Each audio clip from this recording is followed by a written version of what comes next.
In the heart of a level 13 storm, my husband shoved me out of the car to rush his mistress to the hospital to give birth. 30 minutes later, he returned and was stunned by the horrifying scene waiting there for him. Can you imagine being left for dead by your own husband in the middle of a Category 4 hurricane just so he could rush to his mistress? Because that's exactly what happened to me. And what happened next? Well, let's just say he learned the hard way that some women, once broken, come back forged in fire, armed with a truth that will plunge you and your lover into a lifelong nightmare. The night fell silent over the exclusive estates of Greenwich, Connecticut. The only sound was the fierce wind, whistling through the grand oak trees that lined our driveway.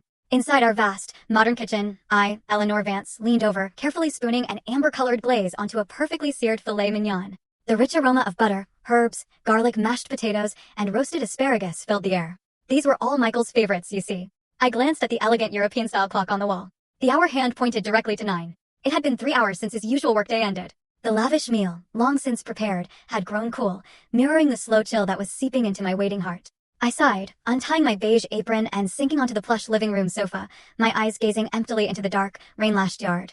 3 years of marriage and dinners for one had become the norm.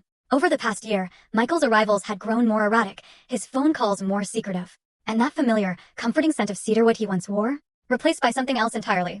It was the lingering fragrance of women's perfume, a different one each day, sweet, cloying, and utterly foreign. Then, a sharp, cold click. The sound of the key in the lock.